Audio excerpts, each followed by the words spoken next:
Estamos en Jeremías capítulo 3. Voy a leer, hermanos, los versículos que van. ¿Dónde nos quedamos la vez pasada? La vez pasada nos quedamos en el versículo 21. En el versículo 21 de 3. Y vamos a estudiar lo que dice la palabra de Dios aquí hasta el capítulo 4, versículo 4. Jeremías capítulo 3, versículo 21. Ahí hay un cambio de voz de parte del Señor. ¿Ya lo tienen? Qué bueno. Miren cómo yo tengo mi Biblia anotada. Algunos dirán, el pastor sí sabe. No, yo no sé, lo que pasa es que la tengo anotada y subrayada, ¿verdad? Eso es lo que hay que ir haciendo siempre. Esto es lo malo de los celulares, esto. Hay que rayar la Biblia, hay que rayarla. Y ponerle notas y cosas para recordar luego en el momento en que repasemos estos textos. Bien, ya, no voy a seguir dando vuelta alrededor y vamos al capítulo 3 de Jeremías, versículo 21. Voz fue oída sobre las alturas, llanto de los ruegos de los hijos de Israel, porque han torcido su camino, de Jehová su Dios se han olvidado. Convertíos, hijos rebeldes, y sanaré vuestras rebeliones.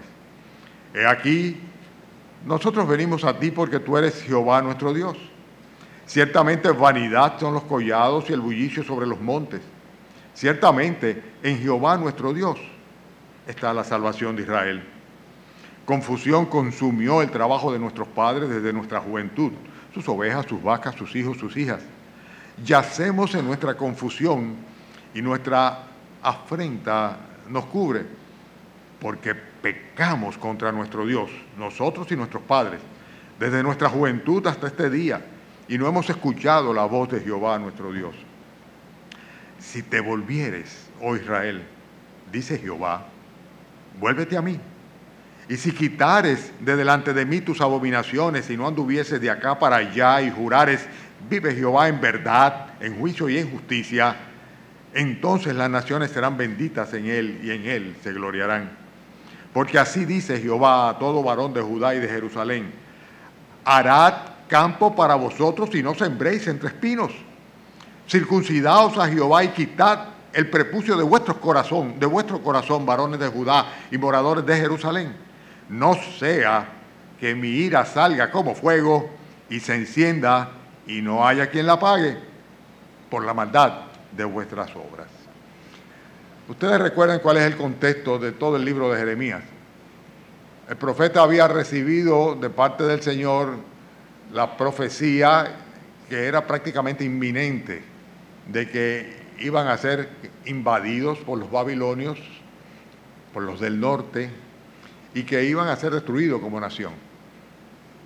Y de hecho, habría de suceder, pero nadie le creía a Jeremías, que iba advirtiendo para que se arrepintiese de sus pecados y volvieran a los brazos del Señor. Pero sin embargo, la disciplina vino y comenzó por la parte del reino del norte, el reino de Israel, que fueron invadidos completamente, dispersados, tomados prisioneros, llevados algunos hasta Babilonia, y luego entonces venía el juicio sobre Judá. Jeremías estaba en Judá, específicamente estaba en Jerusalén. Y él había sido testigo de cómo en un momento dado Dios había tenido misericordia y había aparecido el rollo del libro de la ley en los tiempos de Josías, del rey Josías, y cómo Josías, al contrario de sus predecesores, sus padres, pues se había arrepentido del corazón y había eliminado todos los lugares altos, los montes donde se adoraban diferentes ídolos, y había llevado a toda la nación y específicamente a todo el reino de Judá a la adoración sincera al único y verdadero Dios. Volvían a ser aparentemente una nación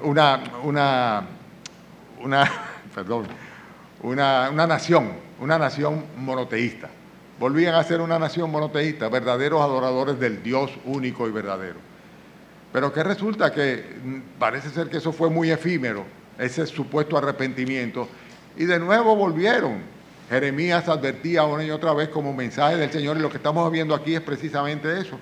Estamos viendo que a pesar de que era inminente la invasión babilónica y la destrucción, el Señor todavía le hace una oferta a la nación y le advierte que le va a suceder, a través del profeta, que le va a suceder lo mismo que le sucedió a Israel, al reino del norte, pero que cabe la posibilidad, por así decirlo, esto lo digo yo, de que si se convierten de todo corazón, Él entonces perdone sus pecados y Él, en consecuencia, manifieste sobre ellos su misericordia. Y eso es de lo que se trata este pasaje. Dios le hace una oferta a la nación, y le hace una oferta, pero una oferta que viene acompañado de una advertencia. Le dice, miren, les ofrezco esto, pero les advierto esto otro. Y en este sentido nosotros podemos ver lo de la oferta en el versículo 21 y versículo 22. Ustedes tienen su texto ahí. Cuando dice, voz fue oída sobre las alturas. La voz en los cielos se oyó, ¿verdad? El llanto de los ruegos de los hijos de Israel, porque han torcido sus caminos y de Jehová, su Dios, se han olvidado. La oferta viene en el versículo 22, en la primera parte. ¿Qué le dice el Señor? Ellos estaban ya con una aprensión y un clamor, ¿verdad? Que el Señor le estaba escuchando. Dice, bueno, que yo les voy a hacer una oferta. Yo les voy a hacer una proposición, si ustedes quieren así. Y le dice, convertíos, hijos rebeldes. ¿Y qué dice luego?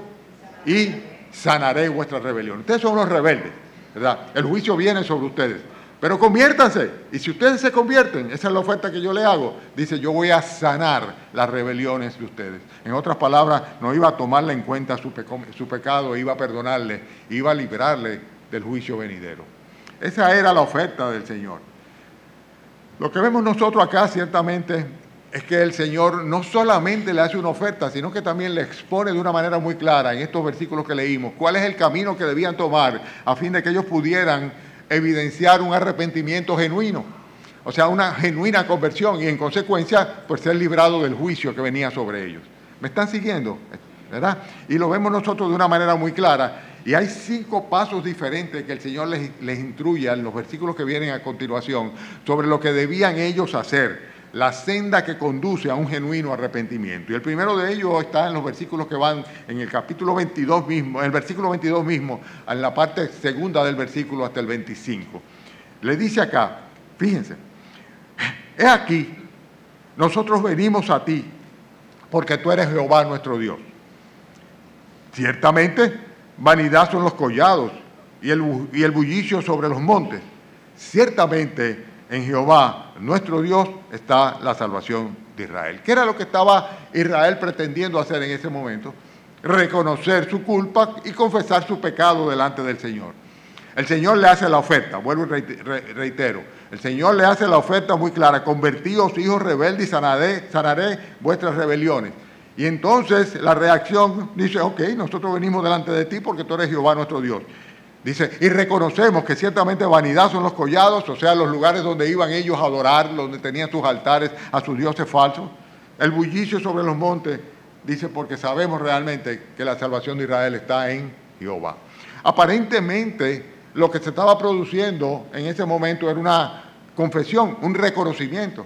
Hay una advertencia del Señor, le hace una oferta al Señor, en otras palabras, arrepiéntanse, conviértanse y entonces sencillamente yo voy a perdonar sus rebeliones. Y ellos reaccionan de una manera positiva.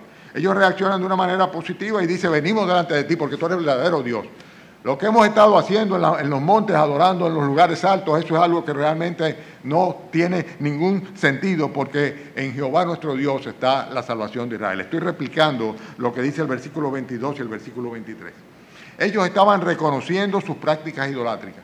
Y realmente la primera cosa que una persona tiene que hacer es reconocer su condición de pecado, ponerse de acuerdo con Dios en cuanto a lo que Dios piensa de nosotros mismos y de nuestras acciones y del fruto en nuestras vidas. Cuando una persona confiesa su pecado no está haciendo otra cosa que diciéndole, Señor, tú tienes razón sobre mí. El mayor problema del pecador, lo cual somos todos nosotros, es que muchas veces piensa que no, de ninguna manera merece el juicio de Dios porque sus ofensas son comunes a todo el mundo, no tienen nada de especial y se consuelan o se justifican en que mal de muchos, ¿verdad? Pero son consuelos de tontos. El Señor le estaba haciendo una oferta y ellos estaban reaccionando correctamente. Estaban reconociendo que tenían unas prácticas idolátricas, que eran cosas vanas, que no tenían ningún sentido, ¿verdad? Y en consecuencia ellos se van a confrontar a sí mismos y lo van a hacer de una manera honrada, sincera. No va a ser una simplemente, ay, sí, me arrepiento. No, es que sinceramente ellos van a caer en la convicción de pecado, que es fundamental para que haya una confesión. hasta tanto yo no estoy de acuerdo con lo que Dios considera que es pecado y lo que está incorrecto en mi vida y las faltas mías, yo no le voy a decir a Él, Señor, yo reconozco que es pecado contra ti. Y la confesión viene. Fíjense que dice el versículo 24, cómo ellos honradamente se confrontan a sí mismos. Dice, confusión consumió el trabajo de nuestros padres desde nuestra juventud, sus ovejas, sus vacas, sus hijos, sus hijas. Versículo 25, yacemos en nuestra confusión y nuestra afrenta nos cubre. Está reconociendo la condición en la que estaban. Y dicen, ¿esto saben por qué es? Dice, porque pecamos. ¿Lo tienen? Versículo 25, contra Jehová nuestro Dios. Nosotros y nuestros padres, desde nuestra juventud hasta este día, y no hemos escuchado la voz de Jehová nuestro Dios. Hay una confesión aquí, una confesión. Está diciendo, yo estoy de acuerdo contigo, Señor. Lo que nos está sucediendo ahora es porque tanto nosotros como nuestros padres, lo que les sucedió a ellos también es una consecuencia, y lo que nos va a suceder es una consecuencia del juicio que merecemos. ¿Por qué? Porque no escuchamos tu voz. Porque pura y simplemente nosotros hemos pecado en contra tuya. Y ese es el primer paso para un genuino arrepentimiento. Hasta que una persona no tiene convicción de pecado, no hay esperanza. Dios no salva a los justos. Él vino a buscar a los pecadores para el arrepentimiento. Pero esto es lo primero, es el punto de partida. Solamente cuando hay una confesión sincera y una confesión completa, ¿verdad?, es que entonces Dios comienza a curar el alma de ese pecador. Es el punto de partida. Por eso predicar a un Dios tipo Papá Noel, un Dios bueno, ¿verdad? Un Dios soberano y benigno y bueno y misericordioso. No, tenemos un Dios que es justo y que es fuego consumidor. Y que si bien es misericordioso y clemente para con aquel que se arrepiente de sus pecados, al impío aplastará tarde o temprano. Estamos hablando de la senda que conduce a un verdadero arrepentimiento. ¿Por qué? Porque Dios le estaba diciendo a ellos, arrepentíos, convertíos, dice, y entonces, dice, yo sanaré vuestras rebeliones. Bueno, la historia ya nos enseña que no llegaron a hacerlo. No llegaron a ser sinceros en su confesión de pecado. De la boca para afuera lo decían, sí, es verdad, hemos estado adorando en los montes. Dice, sin embargo, Jehová es nuestro Dios. Pero en la práctica no lo llevaban a cabo. El arrepentimiento no parecía ser genuino. Consecuentemente no había una verdadera conversión. Confesión es lo primero. Y luego viene, si hay una confesión, si hay un reconocimiento del pecado y una confesión de la falta, viene entonces la conversión. Porque tampoco vale de nada que tú digas, sí, yo soy un pecador, todos lo somos. Está bien, perfecto. Sí, es verdad, yo he sido adúltero, sí. Es verdad. Yo he tenido, bueno, no voy a entrar en detalles, tales y tales y tales pecados en mi vida. Todo esto no vale de nada reconocerlo si no hay un cambio de actitud, un cambio de dirección. Y este es el próximo paso, lo vemos nosotros de una manera muy clara en el versículo primero del capítulo 4. ¿Qué es lo que le pide el Señor? Luego del arrepentimiento del versículo 5, cuando ellos dicen, sí, es verdad, pecamos. En el capítulo 4 le dice, si te volvieres, oh Israel. La expresión es importante, si tomaras un cambio de dirección, si dieras una media vuelta, si te volvieres, oh Israel, dice Jehová, vuélvete a mí. Y si quitares de delante de mí tus abominaciones y no anduvieres de aquí para allá. Eso es básico. No se puede servir a dos señores. No se puede vivir una doble vida delante de Dios. Tenemos que ser del Señor o si no estamos contra el Señor. Él lo dijo. Él lo dijo. Hermanos, la palabra más frecuente que hay en el Antiguo Testamento, o con la que más frecuentemente se menciona esto de la conversión, es la palabra shub. La palabra shub significa literalmente dar media vuelta, retornar, tornarse. De eso es que se trata un arrepentimiento. Cuando dice si te volvieres, es si dieres una media vuelta, si parares en tu camino y te devolvieras hacia atrás. Eso es lo que le está diciendo el Señor a Israel. La palabra significa dar media vuelta. Y esto involucra todo el ser, toda la persona. O sea, una mente, un corazón y una serie de acciones distintas, una dirección de vida absolutamente diferente, contraria a la que hemos llevado hasta el momento en el cual reconocemos nuestro pecado, nuestra falta, lo confesamos delante del Señor y se produce un cambio en nosotros. Es la verdadera conversión. Estamos hablando del camino que conduce a un verdadero arrepentimiento, a un arrepentimiento genuino. Volverse tiene implícita una idea. Ustedes saben cuál es, ¿verdad? Cuando una persona se vuelve. Bueno, volverse implica claramente, como dirían los italianos, tornare indietro, dar vuelta atrás. Dar vuelta atrás. O sea, iba por aquí y ahora voy por acá. Ya esa no es mi ruta, ya ese no es mi camino. Ya yo no sigo viviendo, porque de una vez y para siempre yo cambié la dirección por la misericordia del Señor que me hizo ver mi pecado y a dónde me conducía Él, al infierno, a la condenación eterna. Hermanos, volverse implica necesariamente dejar la ruta que hemos llevado. Hay personas que se convierten muy jovencitas, cuando el camino todavía ha sido breve. Es una gran bendición de eso. Y de ahí en adelante su vida son consagradas y dirigidas por el Señor, no tendrán tropiezos. Y hay otros que ya a una edad avanzada, pero mientras hay vida, nunca es tarde para volverse atrás.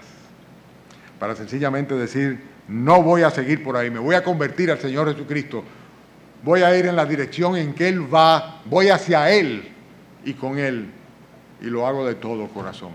Evidentemente todas estas son cosas que solamente puede evaluar Dios, pero Él es precisamente el que conoce los corazones, Él es que sabe si somos sinceros y no en nuestra confesión y en nuestro arrepentimiento, en nuestra conversión.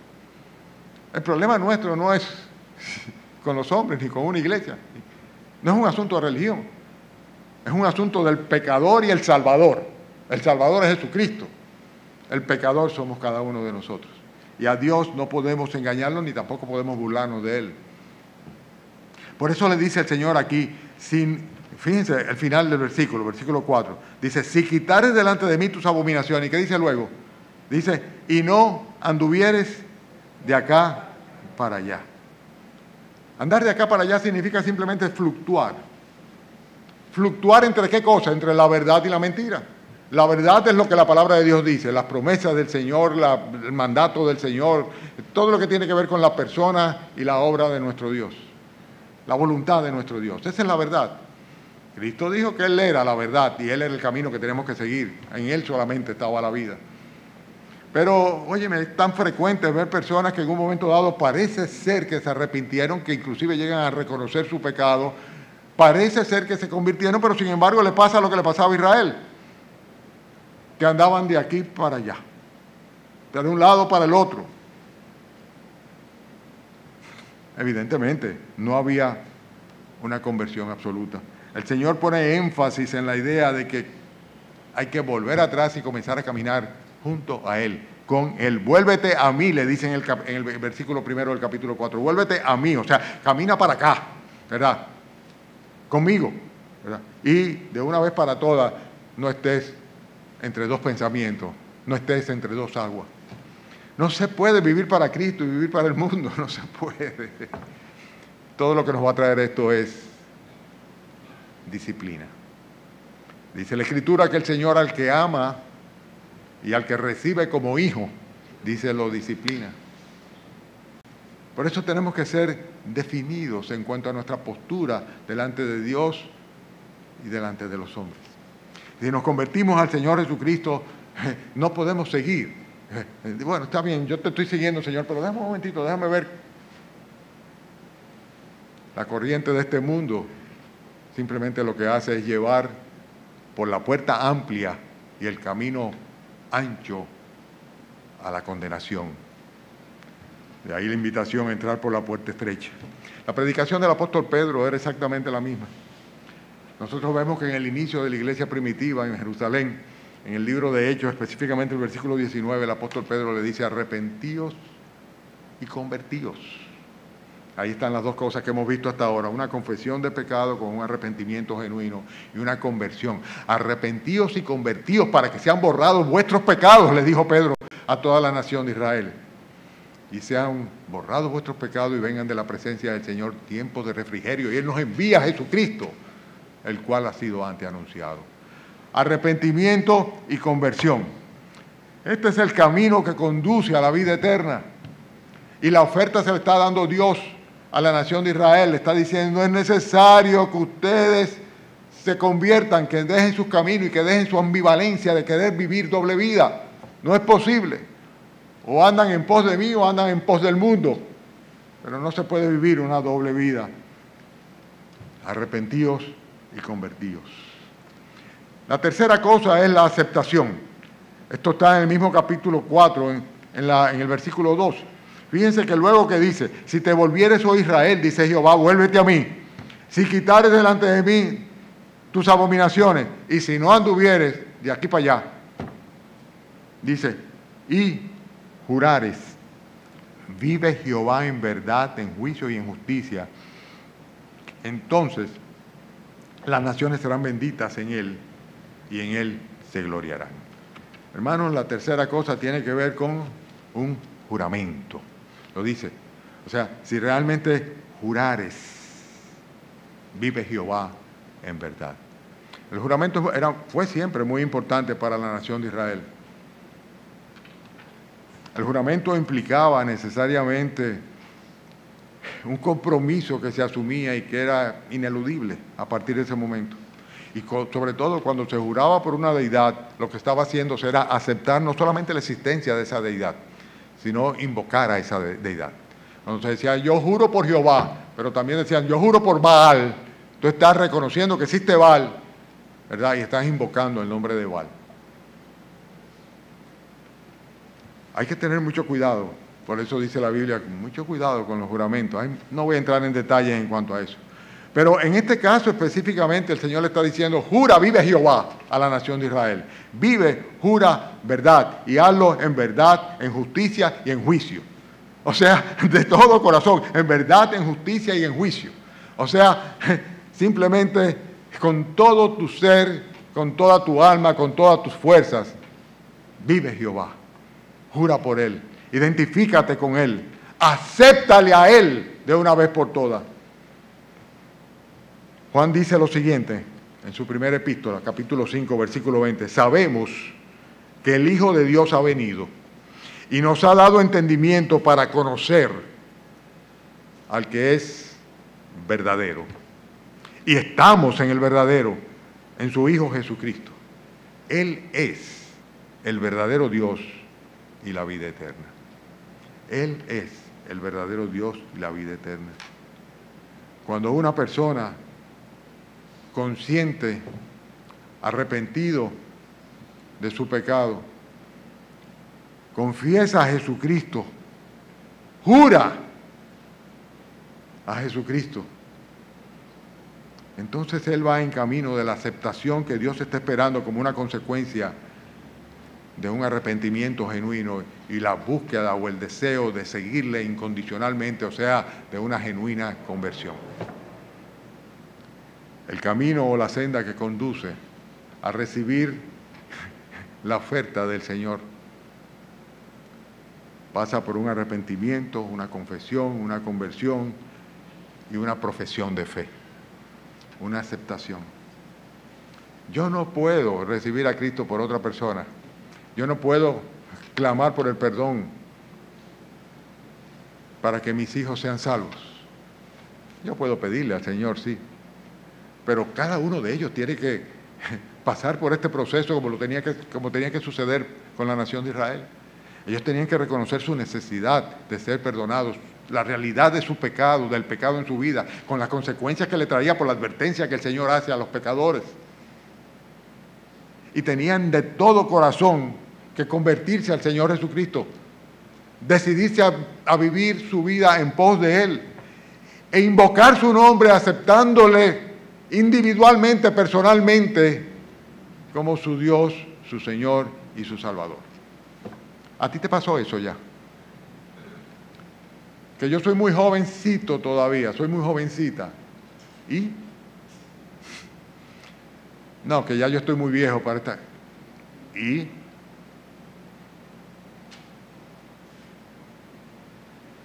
Porque es necesario que haya una decisión individual de clamar a Dios de todo corazón, comprometiéndonos con Él a seguir en pos de Él de una vez y para siempre. Entonces se produce lo que dice el versículo 4, capítulo 4, versículo 3. Dice el capítulo 4, versículo 3. Dice, porque así dice Jehová a todo varón de Judá y de Jerusalén: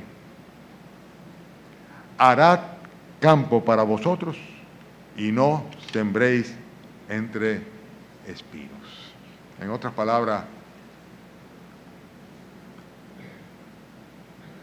no hagan parchos en sus vidas.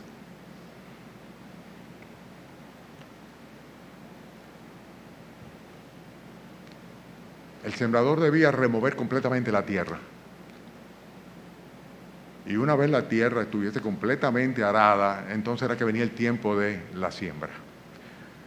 Pero por un motivo u otro, tal vez por haraganería, o por negligencia, o por ignorancia, o por lo que fuera, por tosudez, ellos lo que querían era insertar la semilla en medio de un terreno que estaba lleno de espinos. Y el Señor le dice, no hagan eso. Aren el campo primero para ustedes y entonces la semilla va a poder fructificar. ¿Y de qué está hablando acá? De lo que tal vez estaba en la mente de Jeremías. Jeremías había vivido un avivamiento en la nación, era testigo del avivamiento que había habido en la nación en la época del rey Josías. Y parecía que toda la nación se había convertido, simplemente estaban obedeciendo las reglas del nuevo rey. No había habido una verdadera y genuina conversión. No habían removido la tierra del pecado en sus vidas. No habían abandonado en sus corazones su idolatría. Y consecuentemente lo que ellos estaban pretendiendo era sembrar entre espinos. Y ¿saben una cosa? No funciona, no se da. El capítulo 3, versículo 6, lo vemos claramente cuando habla sobre esto. En el versículo 6, es que tengo la nota, dice, sí, me dijo Jehová en los días del rey Josías, ¿has visto lo que ha hecho la rebelde Israel? Ella se va sobre todo, etcétera, etcétera, etcétera. ¿Verdad? Israel primero y también en esa misma vía estaba Judá, idolatrando, dice, yéndose, dice, sobre todo monte alto y debajo de todo árbol frondoso y allí fornica. ¿Saben algo? Cuando una persona pretende sembrar entre espinas, lo que está haciendo es simplemente pretendiendo que las virtudes cristianas florezcan en sus vidas, que la justicia y la verdad estén en él, sin que sin embargo hayan sido enraizadas las raíces del pecado. Acuérdense que tenemos un Dios santo, no convive y no comparte su gloria, y mucho menos con el pecado. Él demanda santidad, y santidad implica exclusividad. Y lo que estaba haciendo Israel era tratando de meter un parche en su vida. No quería una renovación completa, quería simplemente, dice, vamos a arreglar esto, está bien, yo voy a dejar la querida, o yo voy a dejar de beber, o yo voy a dejar de maldecir, o yo voy a dejar de mostrarme orgulloso o arrogante, o yo voy a dejar de... Pues no es eso, es que todo debe ser removido. ¿Por qué? Porque hay una decisión de invocar el nombre del Señor Jesucristo, aceptarlo como Señor y Salvador, convertirnos de todo corazón a Él, porque por esto estamos confesándole nuestro pecado, reconociéndolo, identificándolo, diciendo, Señor, tú tienes razón, ese soy yo, me arrepiento de corazón. Entiendo la advertencia que me está dando. La advertencia es clara, si no os arrepentís, todos pereceréis igualmente. ¿Saben qué? Cuando estábamos confesionando ese letrero ahí en mi oficina, el que yo tenía en mi corazón poner era, si no os arrepentís, todos pereceréis igualmente. Y oré al Señor y dije, Señor, bueno, llegué a la conclusión de que simplemente llevar a las personas que nos congregábamos aquí a reconocer que el Señor estaba aquí en medio nuestro era suficiente. Ya la palabra de Dios amonestaría a cada quien. Pero es una realidad, el arrepentimiento es indispensable. Y para esto hay que remover el pecado completamente de nuestras vidas, tomar la decisión de seguir en pos de nuestro Señor, de nuestro Dios, única y exclusivamente. Y consecuentemente, hermanos, la renovación tiene que ser completa. El evangelio y el cristianismo no es un parcho en la vida de una persona.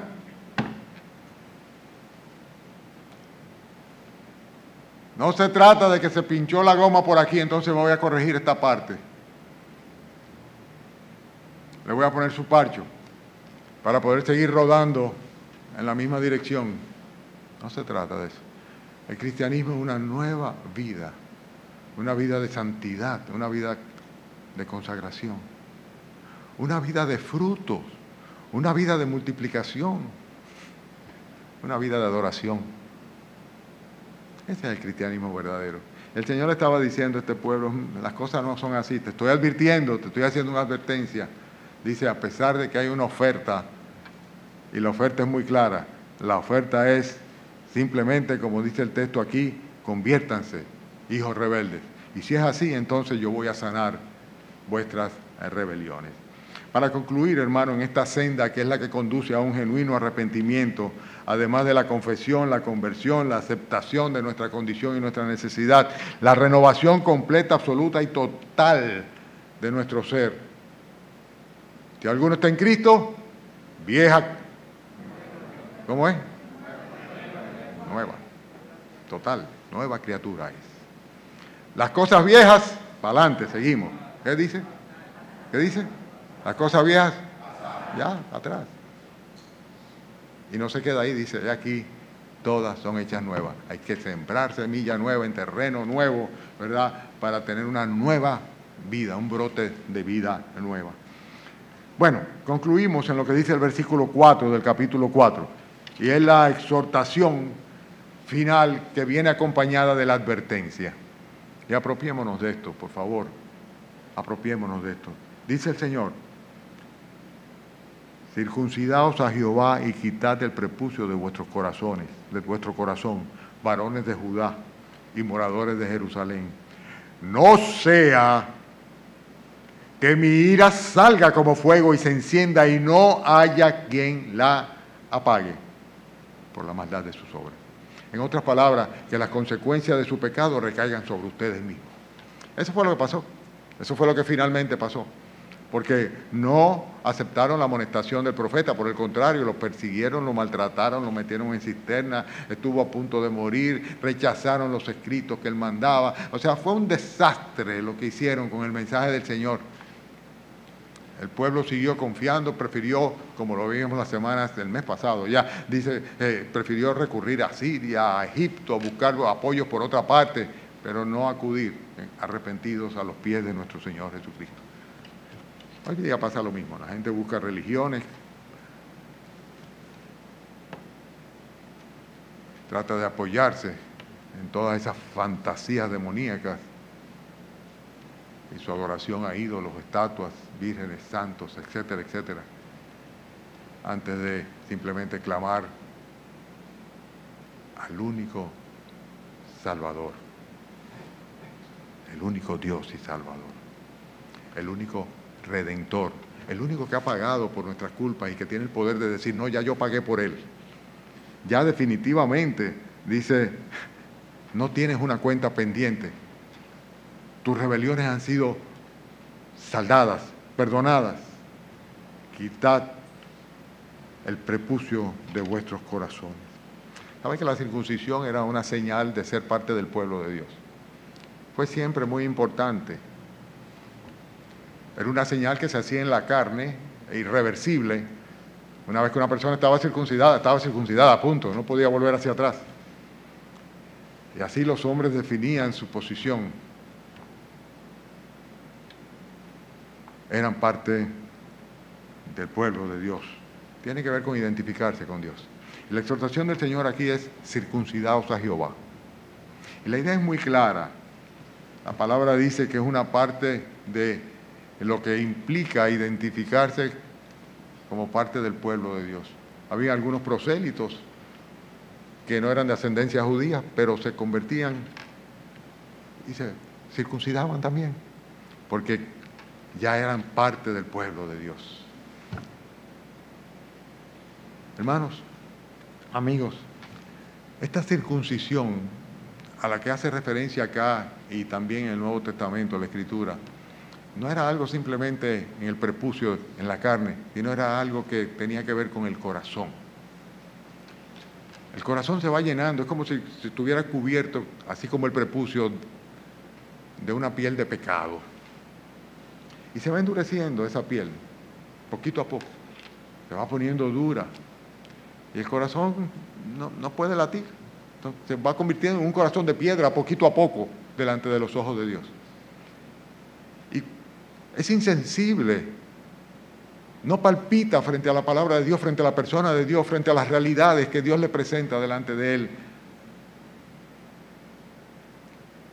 Es inocuo o inmune, más bien. Inmune a la voluntad de Dios y a los buenos deseos de Dios que tiene. El Señor le dice a él, a esta nación de Israel, le dice: circuncidad a Jehová y quitad el prepucio, dice, de vuestro corazón. El apóstol Pablo a los colosenses les explica esto de una manera preciosa. Lo voy a leer despacio para que no tengan que buscarlo. Colosenses capítulo 9 le explica lo que tiene que ver con esto. Y le dice, hablando de Jesucristo, dice Colosenses 9:9, en Él, en Cristo, habita corporalmente toda la plenitud de la deidad. O sea, Cristo es Dios plenamente. Dios hecho hombre, en Él habita plenamente la divinidad, la deidad. Y le dice a los creyentes de Colosa, y vosotros estáis completos en Él.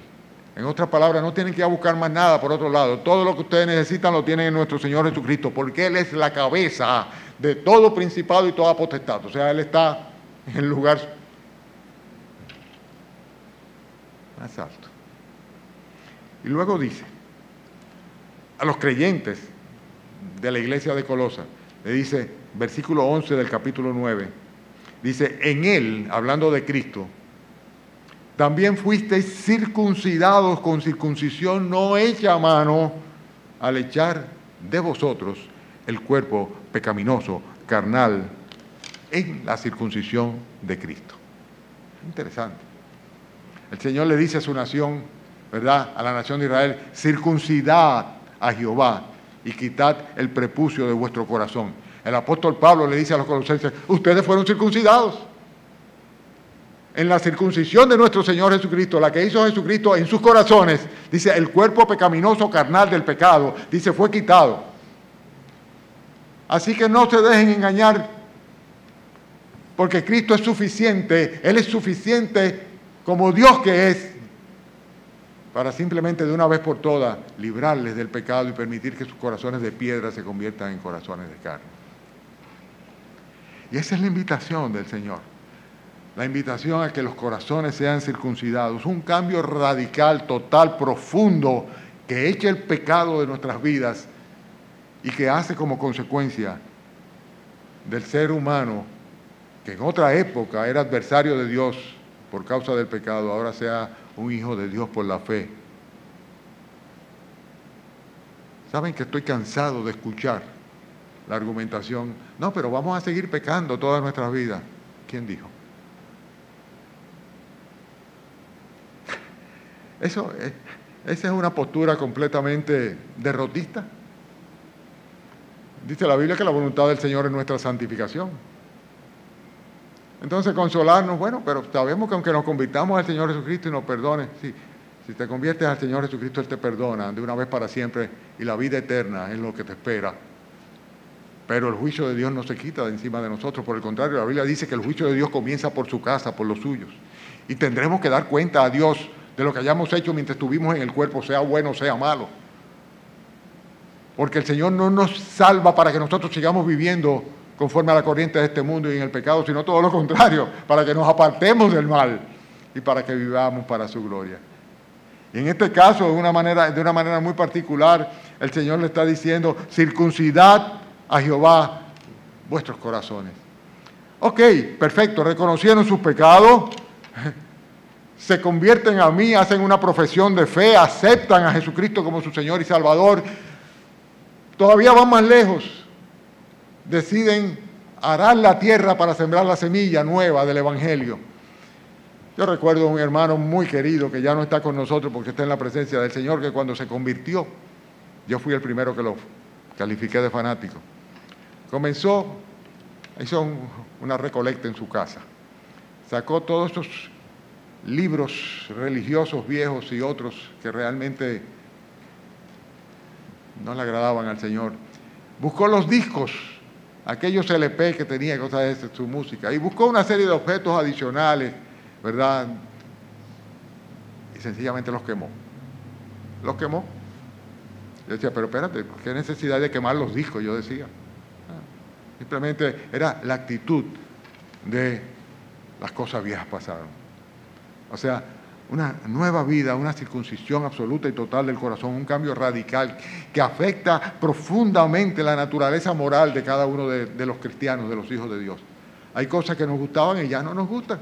Hay cosas que nos atraían y ya no nos atraen. Y si te siguen atrayendo, pues sencillamente más razón todavía para tú negarlas y rechazarlas para la gloria de Dios, no para el juicio de los hombres. La Biblia nos invita a combatir contra las pasiones que hay en nuestros miembros. Y el consuelo de mal de muchos, eso es consuelo de tontos. En otras palabras, se trata de una exigencia de santidad moral, ética que Dios hace a su pueblo. Dice, circuncidad a Jehová y quitad el prepucio de vuestros corazones, varones de Judá, moradores de Jerusalén. Y la advertencia está ahí en el final del capítulo 4. Fíjense que yo titulé el mensaje una oferta, pero con una advertencia. La oferta es que una buena nueva vida en Cristo, el perdón de los pecados, el salvarle del juicio que venía sobre la nación. Pero había una advertencia. La advertencia es muy clara. Versículo 4 al final dice, no sea que mi ira salga como fuego y se encienda y no va a haber quien la pague. Al juicio que tenemos que tenerle temor es al juicio de Dios. A un Dios vilipendiado, ofendido, tenido a menos, rechazado muchas veces de forma consciente, aún conociendo lo que su palabra dice y lo que demanda de nosotros. Yo no sé, pero cuando una persona, habiendo oído de la misericordia de Dios a través de Jesucristo y del perdón que ofrece, venid a mí y sed salvos. Venid a mí los que estáis agobiados y cargados. Venid a mí y rechaza esa invitación. Dice, juicio y hervor de fuego caerá sobre esos adversarios. Si Cristo no es tu Dios, tu Rey, si no has pasado por una confesión genuina, si no te has reconocido pecador delante de Él con la disposición de abandonar el pecado y convertirte a Él, si Él no le has aceptado de corazón como tu Dios, tu dueño, tu amo, tu Señor, tu Salvador, si tu renovación, por así decirlo, no es completa, si tu circuncisión no se ha efectuado, no seas tonto, no seas tonta, porque la oferta está ahí, pero también está la advertencia. También está la advertencia. No sea que mi ira salga como fuego y se encienda y no haya quien la apague. Oramos. Cada uno en su lugar. Hable con el Señor.